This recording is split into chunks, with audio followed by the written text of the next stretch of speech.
नमस्ते दोस्तों। आज हम बात करेंगे एक ऐसे चीज के बारे में जो हर जगह है, मार्केटिंग। सुबह उठने से लेकर रात को सोने तक हर ब्रांड आपसे जुड़ना चाहता है। वो आपको अपने प्रोडक्ट्स और सर्विसेज के बारे में बताना चाहते हैं। यह एक पूरा खेल है और इसके रूल्स बहुत बदल गए हैं। सालों तक ट्रेडिशनल मार्केटिंग ही एकमात्र तरीका था। सोचो, बड़े बड़े बिलबोर्ड्स, रेडियो पर कैची जिंगल्स और मैगजीन्स में रंगीन एड्स। ये तरीके लंबे समय तक काम करते रहे, फेमिलियर ब्रांड्स बनाते रहे और लॉयल कस्टमर्स जोड़ते रहे। फिर आया इंटरनेट। अचानक एक्सप्लोर करने के लिए एक नई दुनिया खुल गई। डिजिटल मार्केटिंग सीन पर छा गया, लोगों तक पहुंचने के नए और एक्साइटिंग तरीके लेकर। अब कंपनीज वेबसाइट्स, सोशल मीडिया और ईमेल्स का इस्तेमाल पोटेंशियल कस्टमर्स से जुड़ने के लिए करती हैं। ट्रेडिशनल से डिजिटल में यह बदलाव बहुत बड़ा है। यह टेलीग्राम से स्मार्टफोन पर जाने जैसा है। दोनों के अपने यूजेस हैं, लेकिन एक क्लियरली मॉडर्न वर्ल्ड के लिए बना है। तो आप कैसे जानेंगे कि आपके बिजनेस के लिए कौन सा अप्रोच सही है? आइए और जानें। डिजिटल मार्केटिंग इंटरनेट की पावर का यूज करने के बारे में है। यह लोगों तक वहां पहुंचाने के बारे में है जहां वो अपना ज्यादातर समय बिताते हैं, ऑनलाइन। जरा सोचो, आप कितनी बार सोशल मीडिया स्क्रॉल कर रहे होते हैं या गूगल पर कुछ सर्च कर रहे होते हैं। यहीं पर डिजिटल मार्केटिंग काम आता है। इंस्टाग्राम और फेसबुक जैसे सोशल मीडिया प्लेटफॉर्म्स बिजनेसेस के लिए पोटेंशियल कस्टमर्स से कनेक्ट होने के लिए प्राइम लोकेशंस बन गए हैं। अब सिर्फ एक अच्छी पिक्चर पोस्ट करना ही काफी नहीं है। अब बात इंगेजिंग कंटेंट बनाने की है जो आपके टारगेट ऑडियंस के साथ रेजोनेट करे। एक नई क्लोथिंग लाइन के बारे में एक कूल वीडियो इमेजिन करो या कॉफी के बारे में एक फनी मीम। यही चीजें ऑनलाइन ध्यान खींचती हैं। फिर आता है ईमेल मार्केटिंग। ये थोड़ा ओल्ड फैशन लग सकता है, लेकिन यह अभी भी कस्टमर्स के साथ टच में रहने के सबसे इफेक्टिव तरीकों में से एक है। एक अच्छी तरह से लिखा गया ईमेल सेल की अनाउंस कर सकता है, एक्साइटिंग न्यूज शेयर कर सकता है या एक स्पेशल डिस्काउंट ऑफर कर सकता है। यह किसी के इनबॉक्स में सीधे एक पर्सनलाइज्ड लेटर भेजने जैसा है। और एसईओ या सर्च इंजन ऑप्टिमाइजेशन को न भूलें। यह वो मैजिक है जो आपकी वेबसाइट को गूगल सर्चेस में सबसे ऊपर दिखाता है। जब एसईओ अच्छे से किया जाता है तो यह आपकी वेबसाइट पर नए विजिटर्स की बार हिला सकता है, जो आपके प्रोडक्ट्स और सर्विसेज के बारे में जानने के लिए उत्सुक हैं। सीखिए स्थिरता है। अब ट्रेडिशनल मार्केटिंग को इतनी जल्दी डिसमिस मत करो। हालांकि यह डिजिटल एज में थोड़ा ओल्ड स्कूल लग सकता है, लेकिन यह अभी भी अपना दमखम रखता है। एक फिजिकल फ्लायर हाथ में पकड़ने या अपने डेली कम्यूट पर एक बिलबोर्ड देखने में एक अलग ही बात है, जिसे ऑनलाइन दोहराया नहीं जा सकता। सोचो, आप एक बिजी स्ट्रीट पर गाड़ी चला रहे हैं और एक डिलिशियस पिज्जा प्लेस का बिलबोर्ड देखते हैं।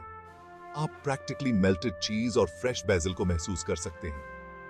यही ट्रेडिशनल मार्केटिंग की पावर है। यह हमारे सेंसेस को इस तरह अपील करता है जैसे डिजिटल मार्केटिंग कभी-कभी नहीं कर पाता। और ट्रस्ट फैक्टर को न भूलें। किसी रिप्यूटेड न्यूज़पेपर या मैगजीन में एडवर्टाइजमेंट देखना एक ब्रांड को क्रेडिबिलिटी दे सकता है। यह किसी ट्रस्टेड सोर्स से अप्रूवल की स्टैंप मिलने जैसा है। लोकल ऑडियंस को टारगेट करने के लिए भी ट्रेडिशनल मार्केटिंग बहुत ज्यादा इफेक्टिव हो सकता है। इमेजिन करो कि आप एक नई बेकरी खोल रहे हैं। लोकल शॉप्स में फ्लायर्स लगाना या किसी कम्युनिटी इवेंट को स्पॉन्सर करना आपके आस पड़ोस में अपनी बात पहुंचाने का एक बढ़िया तरीका हो सकता है। Section 4. Weighing the pros and cons.